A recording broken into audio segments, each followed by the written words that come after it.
dos, tres. Okay. Hi. So imagine yourself in this situation. You're about to make a swap. You've checked your price, you've set your slippage, and you click confirm. But between the moment you click and the moment your transaction actually lands, someone has already seen what you were about to do. They bought before you, they pushed the price up, and they sold right after you. You got a worse price, and they made $3. $3 is the average profit of a sandwich attack in Ethereum in 2025, multiplied by over 95,000 attacks in a single year. And that's not a bug. That's the system working exactly as it was designed, just not designed for you. So this is where this talk is starting, but not where we're going to stay, because what we just look at is only one of the 3 failure modes that matter for Ethereum today. We will cover visibility, preemption, and autonomy, each one mapped to an area of protocol design today, and each one was named by a science fiction writer decades before even Ethereum existed. My name is Ainhoa. I work in blockchain engineering and infrastructure at Thondax, and we're currently building Kunobi, a new platform engineering workspace that aims to give you true visibility and control on your clusters. So if you're running Kubernetes, come and chat later with me. I also read a lot of literature, and I'm a huge science fiction fan, but I have to say this isn't a literature talk.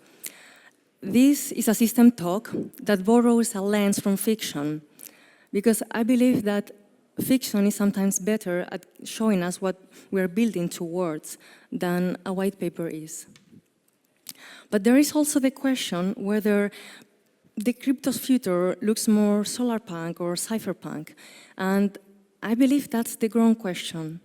I believe that very often the same people working the hardest towards the bright future are the same people that think the hardest about the dark one. And the cypherpunk work, imagining what the system breaks into before it does, is what makes the solarpunk future buildable at all. But we'll come back later to this and the sandwich attack from earlier. I'd like to look first into something deeper and travel with me in act number 1, visibility, and place yourself in 1949. George Orwell published the book 1984. You might be familiar with the setup: telescreens, surveillance, a government that watches everything. But telescreens aren't the real punishment. The real damage comes and shows up in the following sentence. You had to did live, from habit that became instinct, in the assumption that every sound you made was overheard, and except in the darkness, every movement scrutinized. So, habit became instinct. That's the real insight. Because surveillance doesn't need to act on you to control you. It just needs to be visible. And in the book, Winston changes his behavior. And he stops doing certain things, but not because of punishment, just because he knows he could be watched.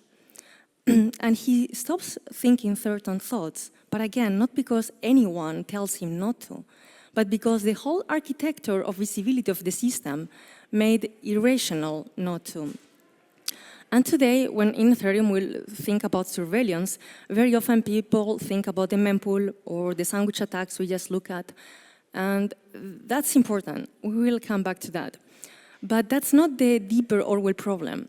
The deeper Orwell problem is the permanent record, because every transaction you have ever made in Ethereum is permanently and publicly readable.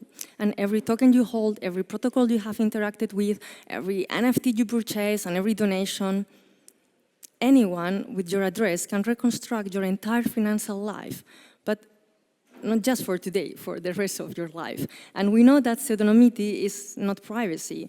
And once your address is linked to your identity, and there are multiple ways, through an exchange, an ENS name, or even behavioral analysis, the entire history of that address gets exposed forever. And people adapt, and changed behavior exactly in the way George Orwell described. And people start running multiple wallets to protect identities, and they avoid interacting with certain protocols because of reputational risk, or they hesitate before donating to certain causes that might be controversial, or vote in public governance because their votes are public and are being watched. So we self-censor in response to permanent visibility. And wallet hygiene, like separating identities across addresses, is now a standard advice in any privacy-conscious DeFi guide. And the important point is that that advice exists because we know the ledger is watching. So habit became instinct fast. Now, what is being built in response to this? One response is stealth addresses that let you create one time that for every payment you have a new fresh address, and from the blockchain this looks completely new, but only the recipient knows it's theirs. And FluidKey and Umbra have already generated over 70,000 stealth addresses. Another response is Railgun, that through the use of zero knowledge proofs shields transaction details. And we have seen a cumulative volume for almost 5 billions, doubling over a year. But the biggest change happened last year when, in October 2025, the Ethereum Foundation unveiled the project Kohaku, an initiative aiming to bring privacy directly into the wallet framework. They also announced a 47-member privacy clusters composed by software engineers, cryptographers, researchers, with the priority to bring privacy transactions a standard feature at the protocol level. And this is important because for the first time, this effort is coordinated. Now, none of these initiatives are either complete, some of them are still in developer grade, fragmented, but what is clear is the direction, and we know that the telescreen must go dark. Now, George Orwell showed this in 1949, what Ethereum builders are engineering against today in 2026. And from this act, I would like you to remember the following. The damage of visibility isn't in the punishment, it's in the behavioral change. And these tools that are being built against these threats are important because they will restore our ability to participate without self-censorship. So that's Act 1. For the Act 2, we will look into a different author and through a different decade. So preemption is 1956, and Philip K. Dick published a short story called The Minority Report. Maybe you have seen the Steven Spielberg film. In this story, three beings called precogs can see crimes before they happen. And the government starts arresting people for things they haven't done. Now, the philosophical problem of this is so obvious. Can you be guilty for something you haven't done? But dig deeper inside is in the system itself. And there is a line late in the book I would like to read, because it describes in a very precise way MEV, maximum extraction value, and it was written 70 years before even MEV existed. As soon as precognitive information is obtained, it cancels itself out. Once you have precognition, the precognition alters the outcome. The act of seeing the future alters the future. Now, let's go back to our opening and the sandwich attack. A sandwich attack isn't surveillance in the Orwell sense, because in the Orwell sense, we have seen that surveillance is passive. It's just there. And because it's there, you adapt your behavior. But MEV is different, because once the bot sees your transaction, they act on your intent before you can execute it. They front-run you, they modify the price, and they profit from an action you haven't even completed yet. And that's pre-crime as extraction. And in the same way that in Dick's story, precogs saw crimes before they happen, the bots see the pending transactions, and they act on your intent before you can do anything. And this produces that your transactions doesn't execute in the market it was written for. It executes in the market your transaction cost. And this is happening today at scale. And we saw last year, alone in October, there were over 500 bots operating, and they produced trader losses for over 60 million. And now users are adapting to this. And we also saw that the share of Ethereum transactions that was routed through private channels increased from 32 to 50%, and half of the traffic rerouted in only 3 months. So the users are signaling that they no longer trust the public mempool. But here's a twist. There is a late research from last year that proves that private channels can be sandwiched too, and they are. And in this research, they found that 2/3 of private sandwich attacks are even the work of only one single bot. So the escape route became another extraction surface, and every defensive move, another preemption. That's a bit of a paradox. Now, what is being built in response to this? There are two responses. One are encrypted mempools, because once their intent is hidden, the bot cannot act on it. And Shooter and Primev launched a threshold encrypted mempool on Ethereum last year, and through EIP 8105, this is being crafted to come directly into the protocol level. But bigger structural change is going to happen later this year with Glamsterdam upgrade that is going to introduce EPBS, or Enshrined Proposer Builder Separation. And here, this proposes that the node that builds the block should be separated from the node that builds it.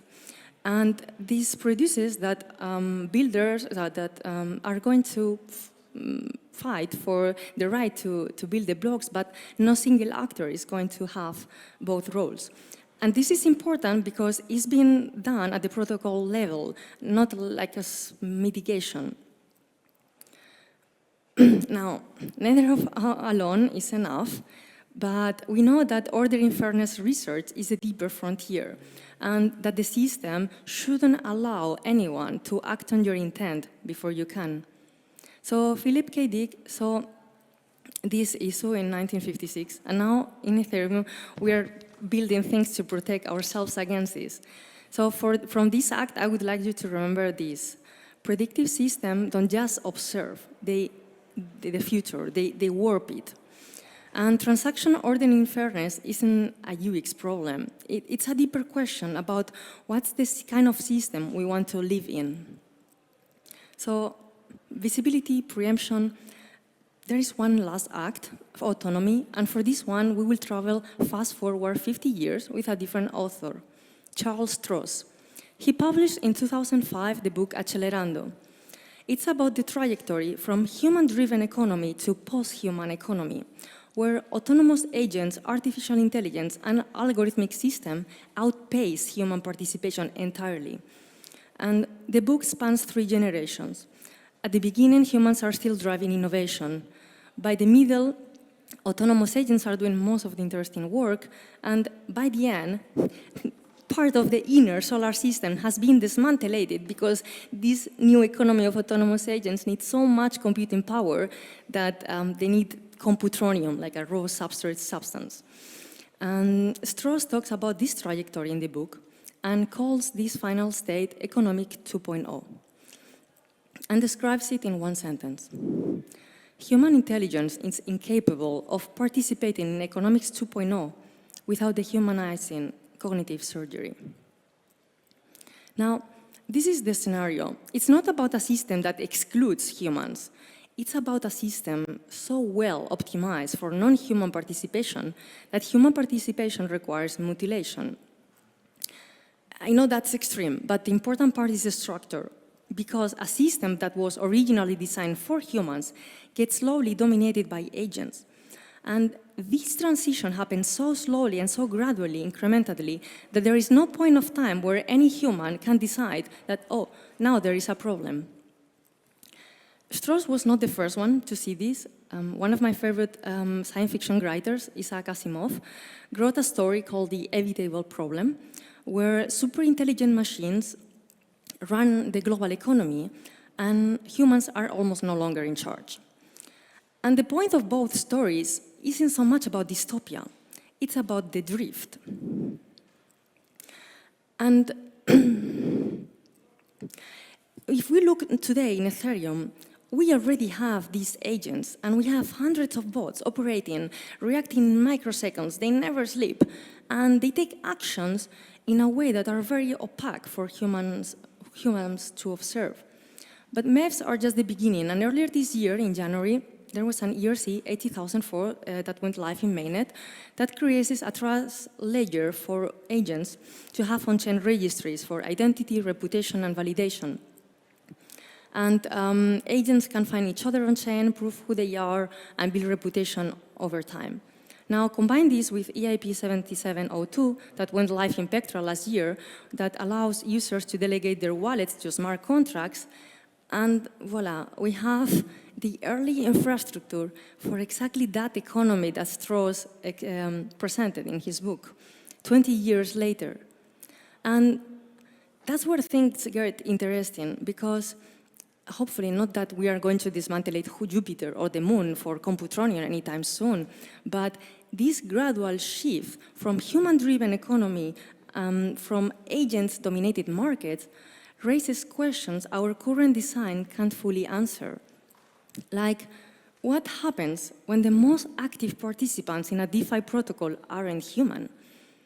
And in this scenario, what does fairness mean when in one side reacts in microseconds and on the other, there is a human with the phone? These aren't hypothetical questions anymore. These are design questions for systems that are being built right now on mainnet this year. And I think it's fair to say that for autonomy, we have at best partial answers. Because yes, ERC 80004 gives agents identities, but identities doesn't solve fairness. And encrypted mempools hides intent, but it doesn't slow down how fast a bot can react. So we have a set of partial tools that need to be combined in ways we haven't fully figured out yet. And the important question is whether if we design these new systems intentionally or we let them emerge by default.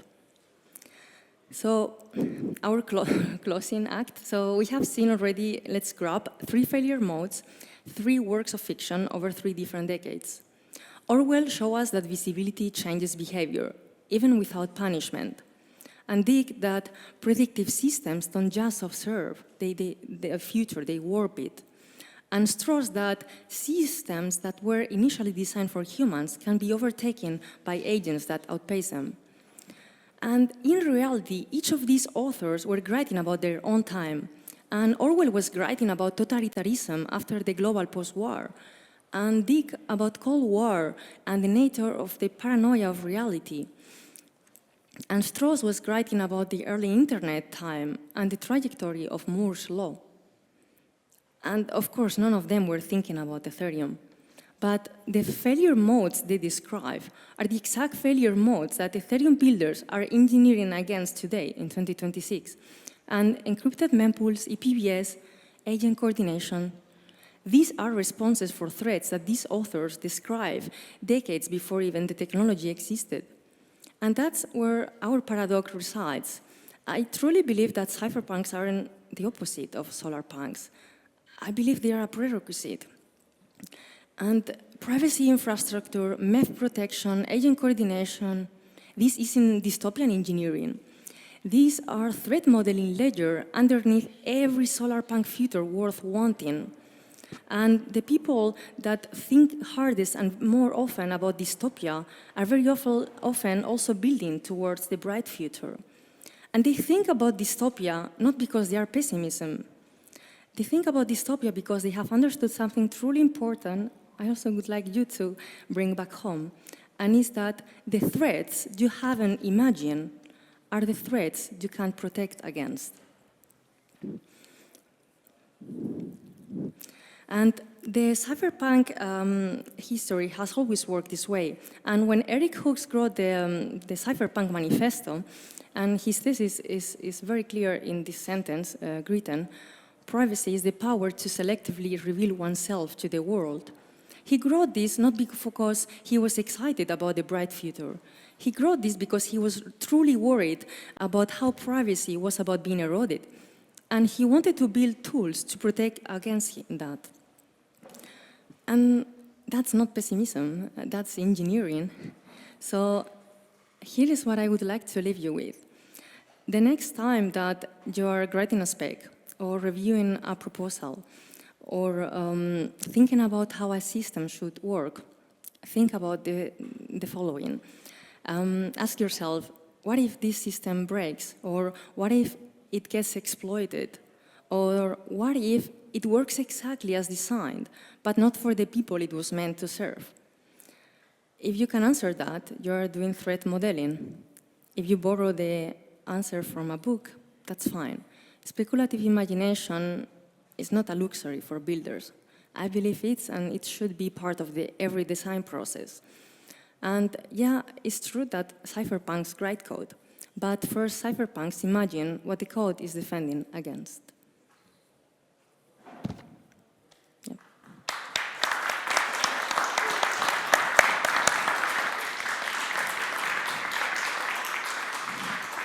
Thank you very, very much, ainhoa.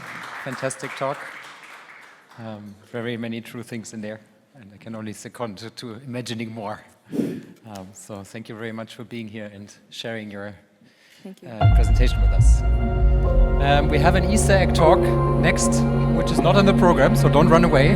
There's no break here if you thought that, as I did just now.